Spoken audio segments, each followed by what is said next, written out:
In this video, I'm going to compare the Alpha Arbutin serum from the Minimalist brand and from the Ordinary brand. Towards the end of the video, I'm also going to share with you how to actually apply these serums.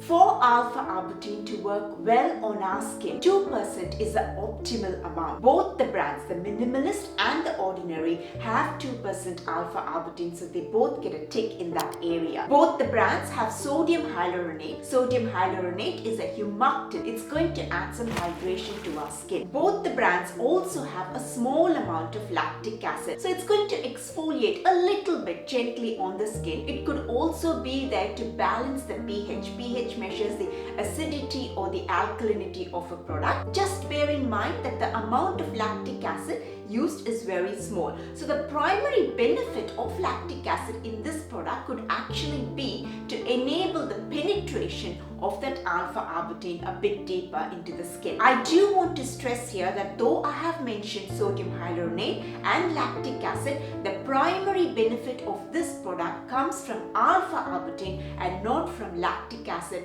or sodium hyaluronate. These two ingredients are merely there to add on to the benefits that Alpha Arbutin can bring to our skin. Alpha Arbutin is an anti-pigmentation ingredient. It's a natural form of another ingredient called hydroquinone. Hydroquinone, when it comes to fighting pigmentation on our skin, it's considered the gold standard. But hydroquinone has a lot of side effects, and so it cannot be used in most countries without a doctor's prescription. So we need to be very careful when we use hydroquinone. Alpha Arbutin, on the other hand, is a natural form of hydroquinone. It is of course not going to bring in the same amount of benefits, nowhere near the same amount of benefit as hydroquinone, but it is also not going to have the side effects of hydroquinone. Alpha Arbutin is considered a much safer version of hydroquinone, and it does fight pigmentation quite effectively. Alpha Arbutin is basically a tyrosinase inhibitor. That's how it fights pigmentation in our skin.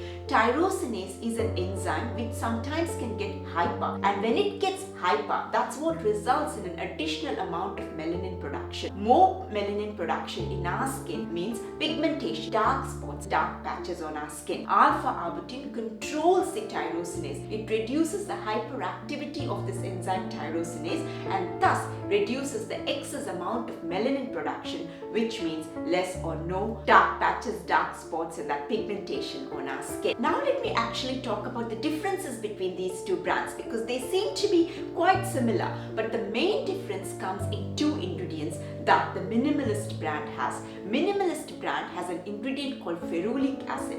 Ferulic acid is an antioxidant. Antioxidants fight free radicals. Free radicals are these nasty molecules which are on our skin, which can actually damage the good skin cells and age our skin. Now these free radicals in an indirect way can also cause pigmentation on our skin. The only ingredients which can fight free radicals are antioxidants, and ferulic acid is a good antioxidant. So having another ingredient which can fight pigmentation in an indirect way in the Minimalist brand is a huge plus. And another ingredient that this brand Minimalist has is 4N-butyl resorcinol. Now this ingredient is also proven to be a good anti-pigmentation ingredient. It is a tyrosinase inhibitor as well, so it's going to calm that enzyme tyrosinase and reduce the dark patches and the dark spots, and it's also shown to fade the existing dark spots. And it doesn't stop there, it's also shown to actually increase the penetration of ingredients like